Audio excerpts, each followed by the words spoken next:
Hello and welcome. Welcome and good evening. This is Chris speaking.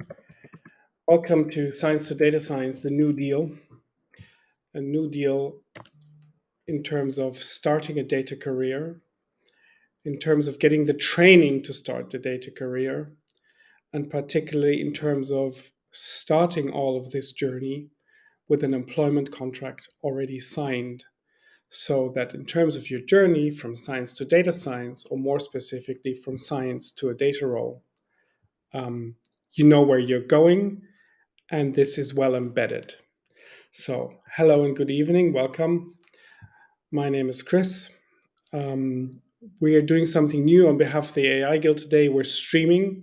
So, you're probably watching us on LinkedIn or on YouTube. You should be able to post messages. So, you should be able to use the chat function. And in using the chat function, I should be able to see this. I will also be able to play it to you because it will come in and I can show the questions that are coming. So what I'm going to do for you tonight is I'm going to spend some 60 minutes with you going over science to data science, this new deal, the core of which is this. So we're hiring 15 plus data practitioners for entry-level roles in finance, insurance, and payments. You can be a data analyst, a data engineer, a data scientist, perhaps also some other data role like a machine learning engineer or a data strategist. Your training is being done by the AI Guild and the company that you're signing an employment contract with to do that journey from science to data science is PPI, which is a software and consulting firm that has its headquarters all over Germany. Has its headquarters in Hamburg, operates all over Germany, and also has offices in Zurich and Paris. So, hello and welcome again. I have at least one LinkedIn user making herself or himself known with a few airplanes. Thank you very much. So we know there's somebody here. So good evening again. So we're hiring 15 data practitioners. I'm going to spend 60 minutes here answering your questions and showing you what this is, how this is going to work. So I mentioned that this is a new way of starting a data career, and it's a data career, a start that combines, so to speak, employment and training. And we've lined up for you some, I think, pretty amazing trainers that are going to direct the program. So you have in front of you Christian Rother, Irina Bildaro, and Nitin Kumar. So Christian Rother is somebody who has built the most important training academy in Berlin from scratch to more than 200 graduates. He's probably Europe's most experienced trainer when it comes to data science and helping beginners find a first role. Irina is a very experienced practitioner who also has a background in machine learning, who's been in the industry for more than 10 years. She's achieved something most of us are dreaming of. So she worked for Google and made it to Mountain View in California and has come back to Europe. She's a director in the field of data analytics. As I mentioned, she has years of experience. She's one of the leaders in this field. And she's going to be designing much of what we do to help us make sure that it really closes the gap between education and employment, and that the training really serves your employability and gives you the best possible start for your career. Third here on the list is Nitin Kumar. Like Christian, he's built a training academy. He built one in Zurich. He built Switzerland's most important training academy. Also to way beyond 100 graduates. He's also a data strategist that has consistently worked with C-level executives. So this is the team that you will be working with. They're kind of like on your side. They're going to help you to kickstart your career. They're all members of the AI Guild, as am I. If you want to join these practitioner community, so this is for practitioners in data, tech, or product, you can go to theguild.ai and fill out the membership application form, and then it'll go from there. So I said we're hiring for at least 15 roles. Here's number one, the role number one, the data analyst. So 4+ data analysts. You're tasked as you can see here, is business and data understanding to support business and report on what happens. And some of the skills that you need are Python, SQL, statistics, descriptive analytics, dashboarding, and visualization tools. If you have any questions about this, please ask. I will endeavor to answer.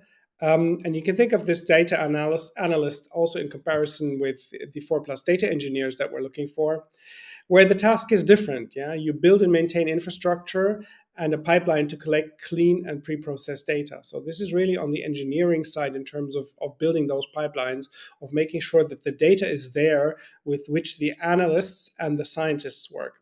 Again, here, of course, Python and SQL, and then some other skills, also including software engineering skills and experience with databases. And then here for plus data scientists, different from the data analyst, particularly in the sense that as a data scientist, you expect to build models that go into production. So you do need machine learning and deep learning techniques, or otherwise also, of course, Python, possibly R, SQL. And you understand business cases and build features to train predictive and or classification models to address the use cases of your company. So at least for those three roles, we're hiring at entry level. As I indicated, 15 plus positions are available. And the particular deal here is that you get the employment contract and the training, so to speak, together, and you first get the training and then start to work in your new role. So for all of those that have joined us now, we have 60 minutes together until 7 p.m. Central European Time. So if you have any questions, please type them in. I'm just going to type in hello and welcome again so that I hope you see this. Please ask your questions, and I will endeavor to answer all of your questions. You can ask me questions about how to start a data career, about the specific stuff, questions about your skills, whatever it is that you would like to know. So this is myself. I'm the director of data career at the AI Guild. I'm also a former director of a data science bootcamp. So I've done this before. And I have an academic background. So before venturing into industry, I was working for the Max Planck Society, and I also have a PhD.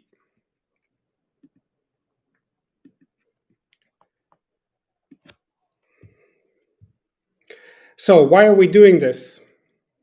Before we go there, let me show you the first question here.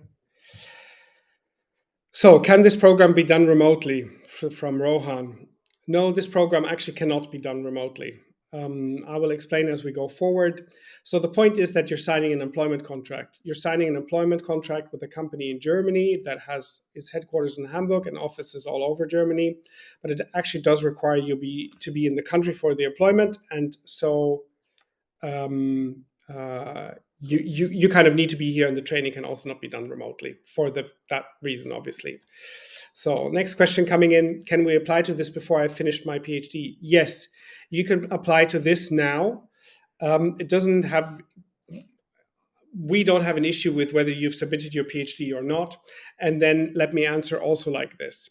So this is the first time we've been able to secure a deal as the AI Guild where we are able to offer people an entry-level position, which is something that's been in a bit of a short supply over the past year. So we're particularly proud that we're getting this entry level done, and then we're getting this entry level done so smoothly in terms of combining the training with an employment contract. I mean, that's really a major step forward. We're running this pilot with at least 15 participants this autumn, and I'm assuming that as the pilot goes well, we will be offering this again next year and then several times next year. So you can apply now so that we can look at your application and process it and look at it. And then you need to make a decision whether you want to start this September or you want to defer to later and another program. But I can generally recommend simply applying, because if your application is good enough, you get the interview, and that is also always ever so helpful. So then I got a question here, where should we apply? So we are still accepting applications. You were probably looking on LinkedIn, and you can always go, please, to datacareer.eu/academy, and there you can at any time submit your application. We're running ads on LinkedIn to make this program more widely known. And then the ads on LinkedIn have a shorter runtime, because we've discovered that when you put out an ad in the first 2 days, you get a lot of responses, and then it kind of, so it makes no sense to have the ad there for a longer time. Okay. Let me just take this out again so where you can see. So, why are we doing this, or why is it also meaningful to particularly combine employment and training? So we're really keen on combining these two things, because we know from working with lots of companies and the 1,500 members of the AI Guild that really the number one problem for companies remains access to practitioners with the right skill set. So it's really the number one impediment. And access to practitioners with the right skill set really comes in two versions. So you need access with practitioners that kind of like have a skill set that means that they're good at a particular role. So this is not a new insight. It goes back to the beginning of the industry. So this is an illustration I'm showing you from one of the very first reports about data roles from 2013 called Analyzing the Analyzers, that already opened up the notions of a skills profile and showed here that it is different for different people. That's what you need to take from this slide. So there's a difference between a data analyst, a data engineer, a data scientist, an ML engineer, an ML ops person, and so on, and they have specific skills profiles. So we're going to pay attention to this. This is number one. Companies really need specialists, data specialists. And number two, companies need data specialists that understand their industry and their customers, which is why the 15 positions are all in finance, insurance, and payments, and/or payments. It's precisely the point of combining the domain expertise in finance, insurance, and payments with the data competency, and thereby setting up the participants for a rewarding career in the field and really solving this problem, which also means as you're part of the solution, this should reflect in how you advance your career, what kind of responsibilities you get, also how satisfying your job is, and of course, finally, also actually in your salary and promotions. But this is the point. So you're being set up for this. This is part of a wider industry trend. And then I want to show you this to say that precisely in this terms of skills profile and data competency, the AI Guild has over the past 2 years accumulated quite a bit of expertise. So you're looking here at a profile of a data scientist. I also have here a profile for you of a data engineer, where we've really worked with a few dozen practitioners now to understand exactly what skills competency profiles look for, and we have a pretty good idea on how to handle this. Okay, I'm getting more questions, which will allow me perhaps just for a minute to take this out and to address some of your questions. So I have a question here. Do we need to be able to speak German? So actually, yes, you do need some local language. And then data science, data analytics, data engineering is a very international field, and people really come from all over. And I know that sometimes you don't speak German, or you don't, let me rephrase, you don't yet necessarily speak the local language, and perhaps you're making an effort, and that would be great. And then think of it like this. So I have also been mobile in my life and lived in several countries. You always need the local language to some sort of dinner conversation level for things to work, for it to work for yourself above all, actually, at the end of the day. So this here also would need to be your goal. It doesn't require you yet to be fluent in German. It does actually, for the pilot now, require you to have learned some German or to be able to speak some. And then I think what's really important is the commitment to make this work if you decide to live in a particular country, to actually learn the local language well enough. Okay, next one. I have 21 years of experience, have basic to intermediate experience in R. With this background, can I apply directly? So Vijay, the particular deal that we're offering always combines employment with training. There is no direct go to employment. You can apply to PPI or other companies that are hiring if that's what you want to do, no problem. But we have this particular combination. I do not actually read in your list Python. So if you could comment back on that, please, whether you do have Python or not, I might be able to say more. On to the next question. Would you consider applicants who stayed like 20 years in academia and are in their 40 now? Yes. So, yes, we would. So, first of all, yes, we would. And then, second, it is an issue, as you probably know yourself only too well. Staying in academia for very long has certain kinds of consequences. You're practicing your academic skills all the time. And it also matters, of course, for the perception on the other side in industry. So you've been there for a long time, which may raise questions about, can you make it in a company if you've been in academia so long, because the two are different. So this would then need to be discussed, and you'd need to look at it. But yes, we would. And finally, I would also like to say I know of people who've been in academia very long, but still made the transition late and successfully. So principally, this works. But as you can probably guess, it can be a bit harder. Is there a contract from the beginning? How does visas work? Yes, so that's the point. There's a contract from the beginning. So you go through an application and actually you sign an employment contract, and that's the condition of receiving the training. Another one I want to pick up on: with a background in engineering, can we still apply? Yes, you can. I will explain this in a bit more in a minute, sort of in terms of requirements, but yes, you can. And VJ is answering that learning Python now. Yes, okay. So as you're probably learning Python because you've seen that Python is the go-to language, the default language for data now, and is in this sense required. Okay, let me continue a little bit here. Sorry, I just need to get that out so that you can see this in whole. So I'm going to explain this. So what's this deal? So you get 3 months of intense training. This is really, 3 months of intense training, including the weekends, possibly. You probably have a day off every week. 3 months of intense training starting in September by the leading European experts, both in terms of just generally teaching Python as well as leading European experts for finance, insurance, and payments. So, you're getting both. You're really being exposed to the people that know how to do this, that have done this before, that are experts in the field, that themselves are immensely valuable connections. So that's that. There is a tuition fee, so to speak, of such a program of what it would cost, which is 11,900 euros. But for everybody who gets accepted into the program, the tuition fee is waived, so the effective tuition fee is 0. This training course runs from September to December, and then you have will be offered an employment contract from January 2023. And I need to phrase this better. So, you have the employment contract, and then you start the training. And then also for people having to relocate, a relocation bonus is available for those 5 cities: Hamburg, Hanover, Düsseldorf, Frankfurt, or Munich, which is where the partner PPI has its offices. Requirements. So coming background in engineering. We really have a very simple focus on the essentials for career success. Really simple. We want high levels of numeracy and prior experience with data.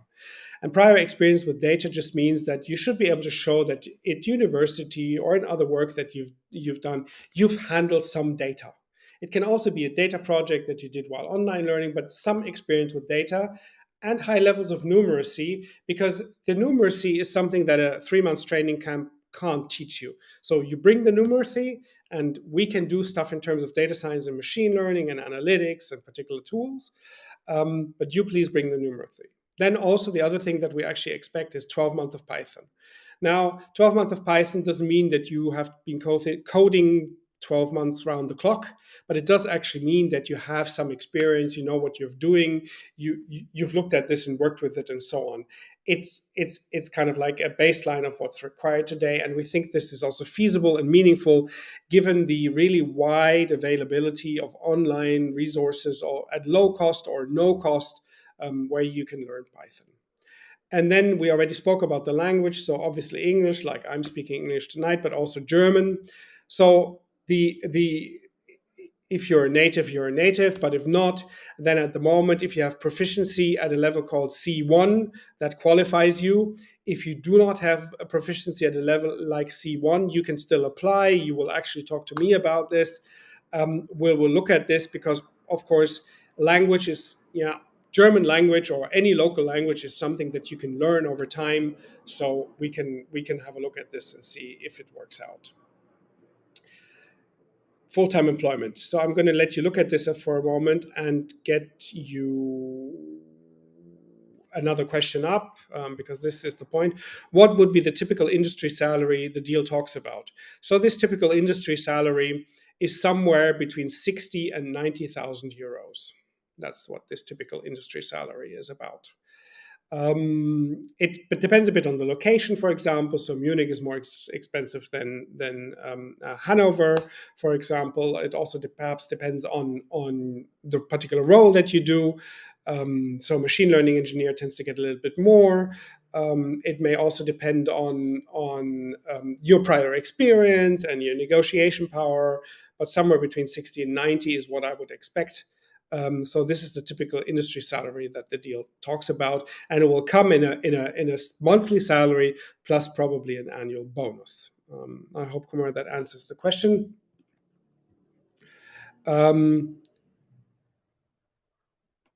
Yes, should I move to the cities mentioned in the list? Can it be somewhere else because of my wife's working options? Actually, probably not. So this is a full-time employment contract. Part of it may be hybrid, but you will need to be available in Germany and in or near one of those cities. It doesn't perhaps have to be the exact city, but near it. So that is. But you have a wide, there's a with at least 5, there's a wide variety of choice. Okay, then I got another one here for German language. Yes, particularly if if you know what B1 or B2 is and you've passed an exam at P1 or P2, please apply, because all of those that have learned languages, I speak for. We all know that once you've made it to conversation level, which is this B1 or B2, then from there to fluency is effort, but it's actually doable. It is much more tricky if you're at A1 or A2 and you just know some vocabulary, as those of us that have learned languages and perhaps forgotten those languages again and no longer able to use it. We know that it's typical languages. We learned some vocabulary. We're basically able to order some bread in a bakery, but not much more. Then the language isn't really active and it gets tougher. So if you have some active conversational command of a local language, I think you can always apply. And you could, in your application, for example, state, I know exactly that at the moment I'm not really fluent, but I can hold a conversation. I do this regularly, and I am committed to getting myself to the level where it's fluent enough. And then, given the scarcity of talent, most employers will listen. And I can also tell you that employers in Germany have paid for language lessons for employees. And I also know employees that have taken those language lessons, even, so to speak, during office hours. So in the morning at 9 or in the afternoon at 5. So this can be done. And think really also of this as an investment for yourself. Yeah. So if you're moving to another country and you want to have a career, you need that local language good enough precisely so that you will have that career and you move from analyst to senior data analyst to lead data analyst, and you can also be trusted to manage a team. And particularly when you get to those levels, you do need the local language, because around you will have some people that you want to address in the local language to make sure the job gets done. So it really is in your own best interest. And then Rohan is asking me about how much weighting will be given to language. So while I'm doing that, I'm showing you a slide here about the employer PPI. If you want, you can Google PPI on the internet. You can find the company website and so on. Please go ahead and do that. So how much weighting will be given to language during selection? It's like this. At the end of the day, if there's no local language, then this probably won't go forward. It's very unlikely. If there is local language, then I'm guessing, but I don't know. We're doing this the first time. I might be wrong about this, and maybe we have to change our mind about it. but everything now said conditional, conditional, conditional.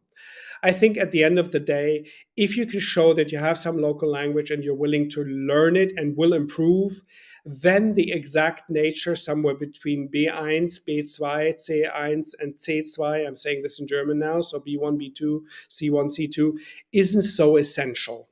Much more interesting is how committed you are to this type of job, what you bring to it, and whether the company can believe that you will have value in the job and the company will have value from you doing that job.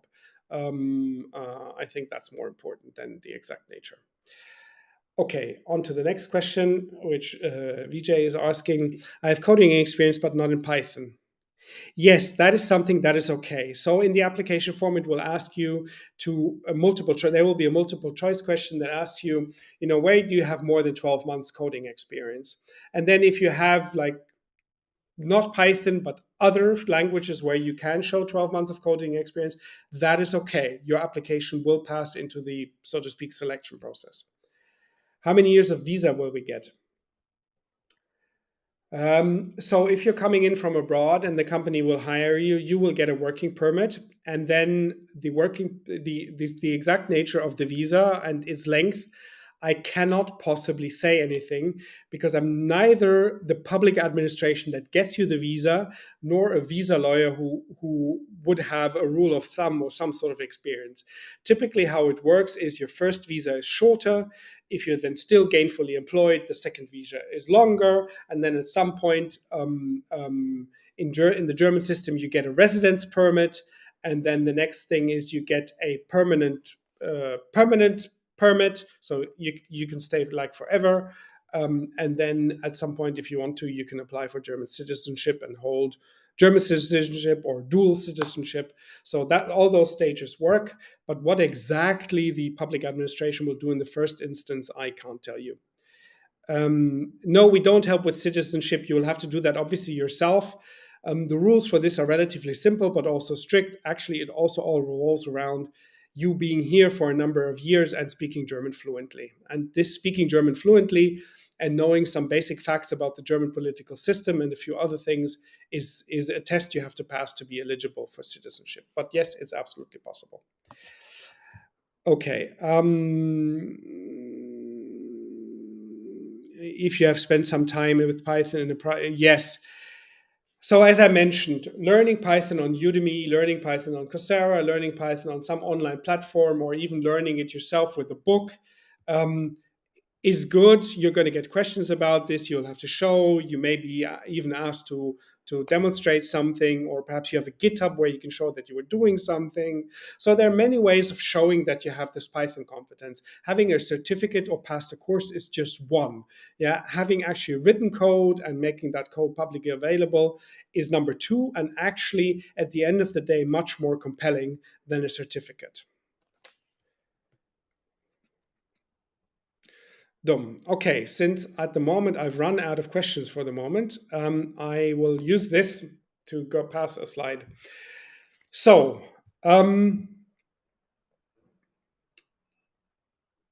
we spoke about how this is going to work, and I just wanted to show you, so to speak, a glimpse of.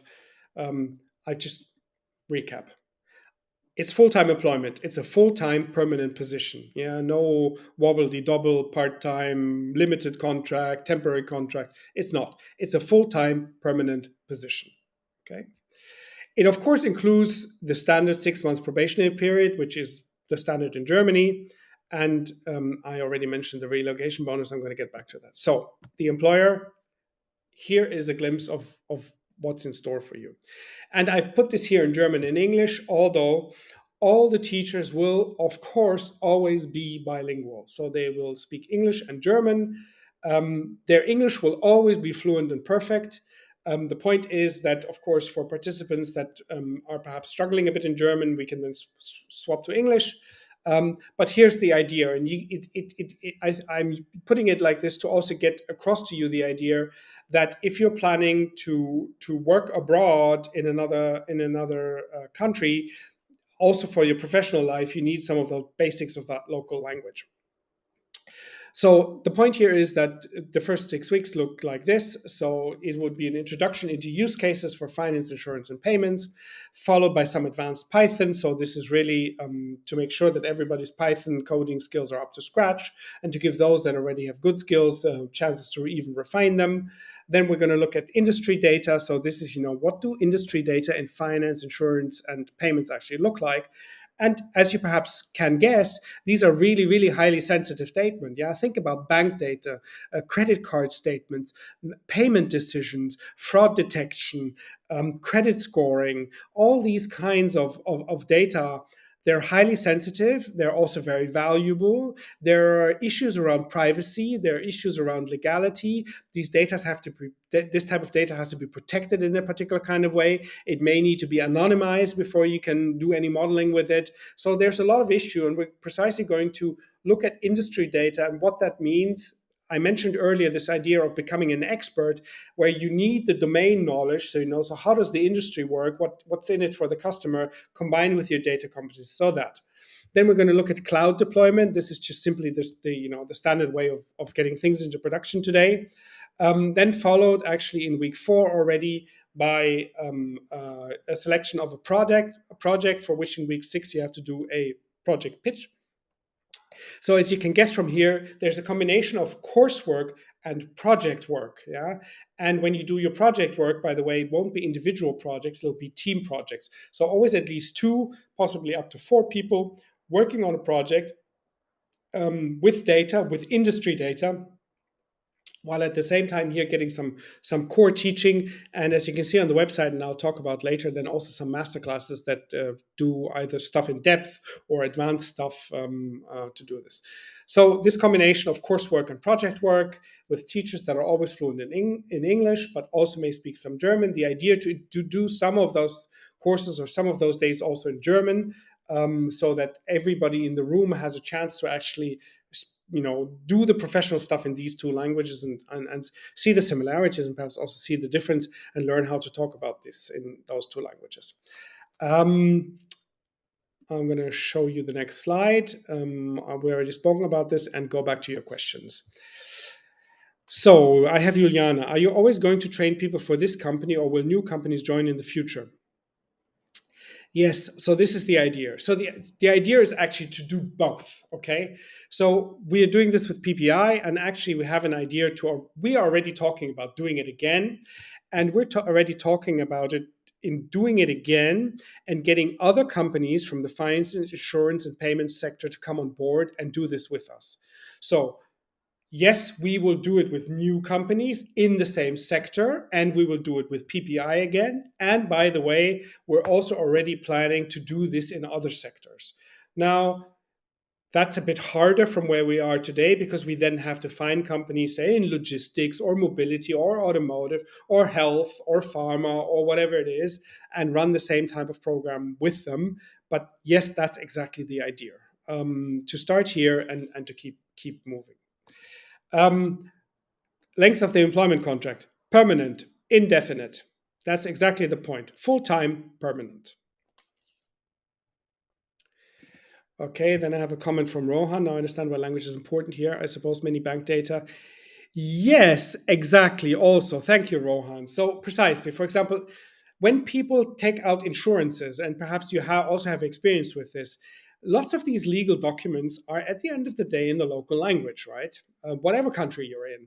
Sometimes they're, of course, international insurance provider, and when you do travel insurance, you can do it with some global multi and in English and so on. But at the end of the day, precisely, a lot of that stuff is also simply in German, and that's why you need some of it. And then again, at the beginning of your job, you can perhaps do tasks that don't require your German to be perfect. There will be other people in the room or other people on your team that have those skills. But as you move forward, you do indeed need these language skills. And by the way, this is not just true for bank data. This is now true for so many in more industries. And please be aware that this is also going to be a major trend coming up. So I spoke about the fact that we now have data roles: analyst, engineer, scientist, ML ops, ML engineer, you name it. And they're increasingly specializing in an industry. And then, of course, the next thing that's going to happen is that things will go local. They have to go local. If you want to get stuff into production, you want it to work, you want it into products that are customer facing, you have to go local. Okay, the thing has to work in whatever language. And then some countries like Germany are, so to speak, lucky, they just have one language. And then other countries have lots of language. So I'm guessing from some of the names that I'm reading that some of my guests tonight have, for example, a passport from India. And then India has lots and lots and lots of languages, as I'm very well aware. And then, indeed, if also in India, if these things go into productions and they go to clients, they will have to go local. And then, yes, maybe you have business English, and yes, Hindi is the biggest language, but then there are all the other languages, and this is going to be really interesting and also important to make it stick. Okay, I have another comment here. Most of my machine maintenance is in Swedish, not in English.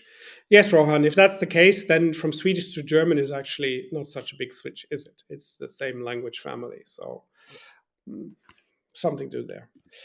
Okay, another question here. In Germany, it is hard to get full-time employment. Yes, thank you for that comment from LinkedIn user. So this is the point, full-time, permanent.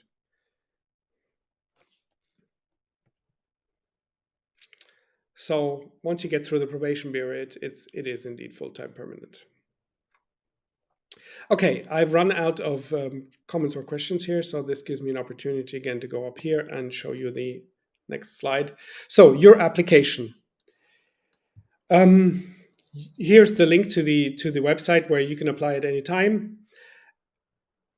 If you want to do that and you have a few minutes, which I hope you do have a few minutes, here's how you prepare. Okay, we need your details. That's probably the easy part, but ideally, please also submit a good CV. Make a bit of an effort if you can on the CV to please point out what you think your data skills profile looks like. Please don't just list Python, R, SQL, a number of Python libraries. Let your CV speak for itself in the sense of giving an idea whether you see yourself more as a data analyst, a data engineer, a data scientist, and what does that mean? If you're a data scientist, are you more, so to speak, in the modeling corner?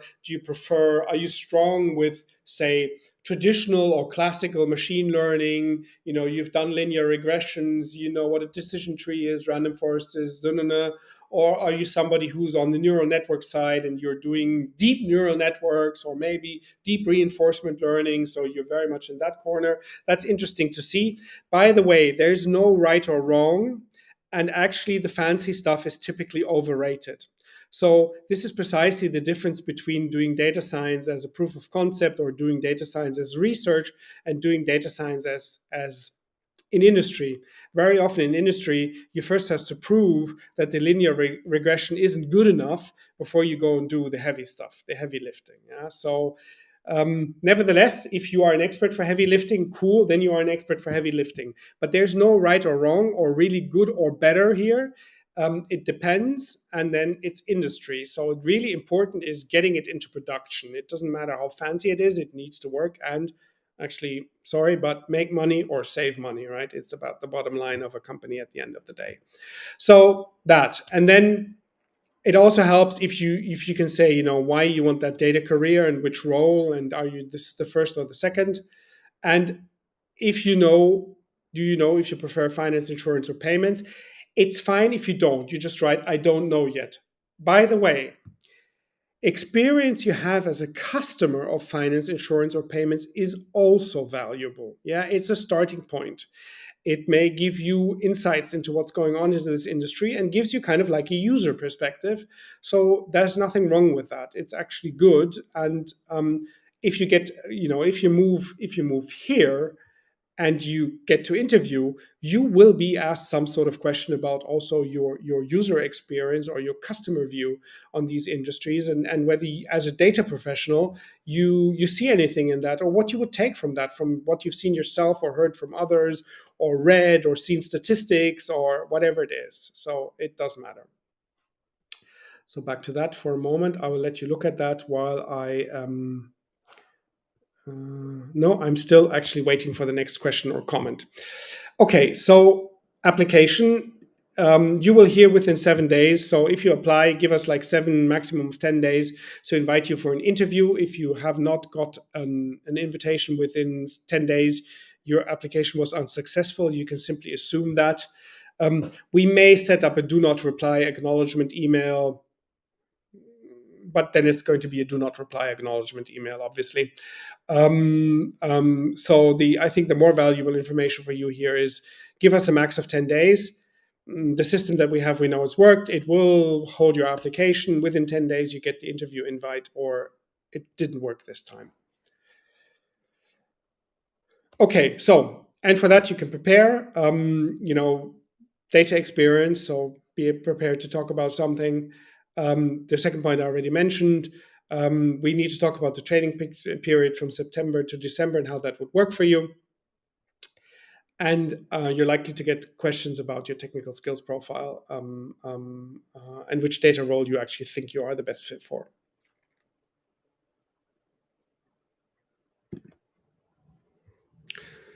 Cool. So if you do have more questions, please let me know. That'd be great to have. Otherwise, we're looking now already at the graduation requirements. So I'm now moving ahead. Okay, so I've showed you what the program is. I've showed you how to work. I've emphasized, I think, over and over again that the point of this, it comes an employment contract, comes with training. That's what's different here. And that they go together, and that the quality of the training program is also really different, and I think much better because it focuses on a particular industry domain. It's not about teaching you general skills. This is not doing an online course with whatever.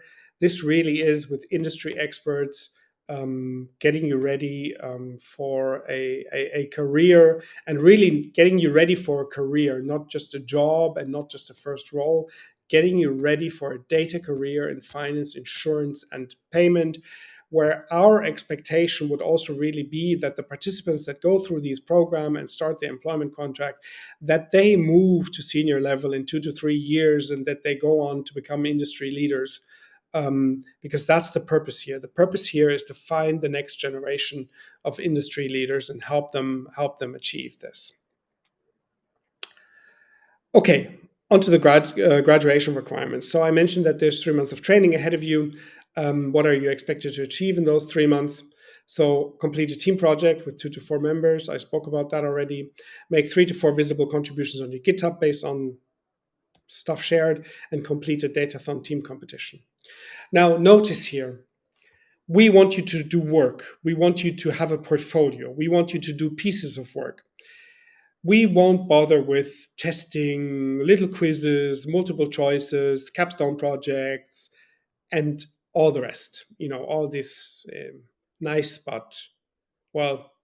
to have, but not really must have stuff, because what you need is a portfolio and you need pieces of work, and we're doing this training program to get you ready for day one in the company.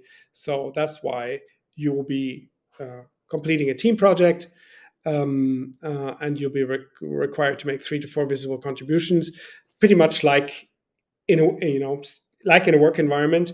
And then we have this nice little idea that we're going to run a Datathon team competition with you, because sometimes in business there are deadlines and you have like 48 hours and now you need to get that stuff shipped. And that's what this is about.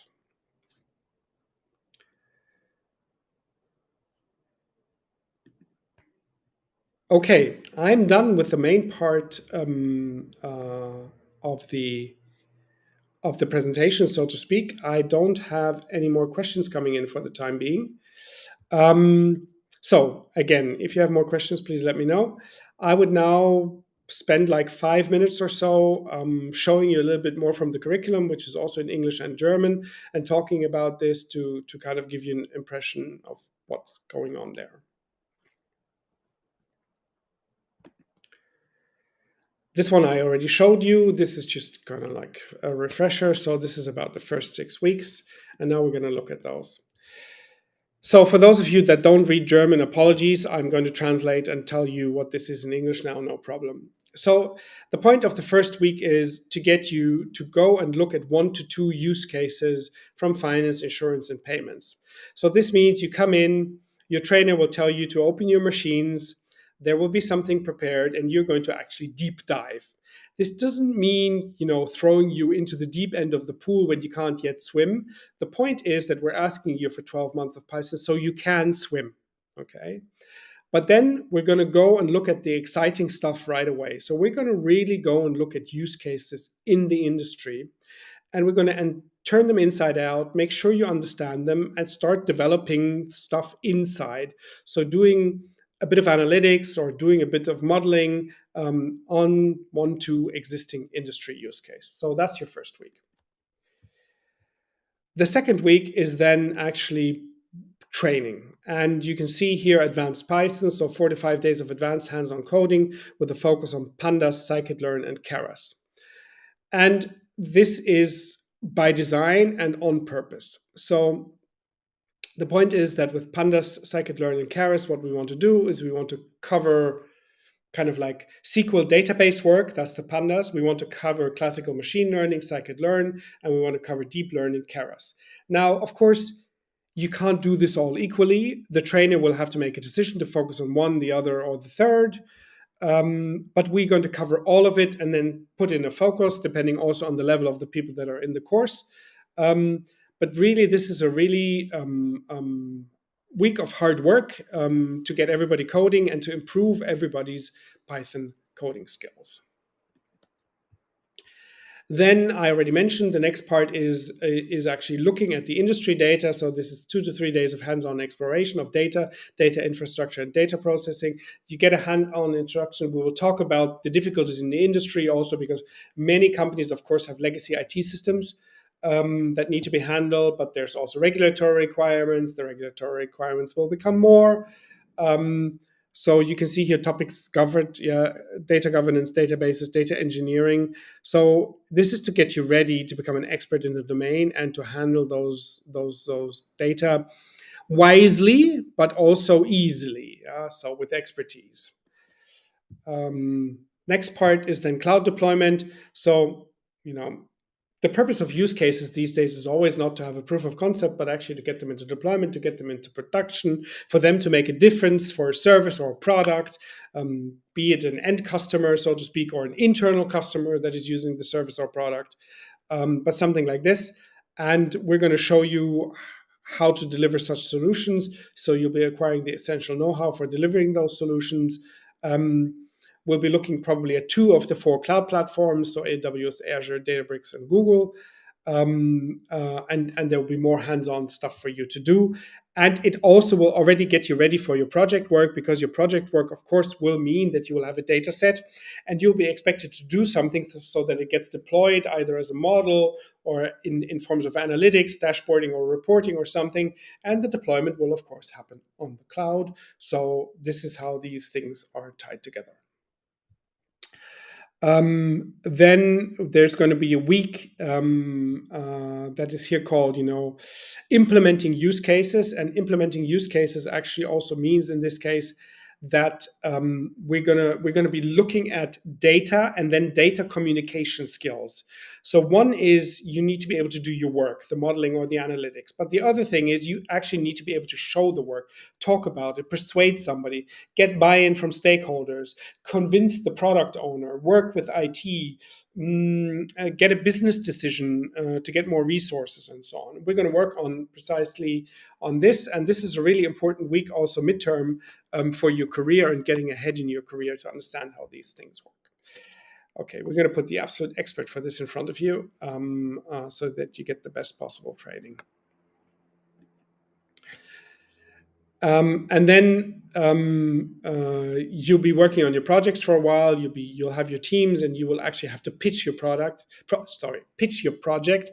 So this is a real life situation. PBI, the company, will also be present.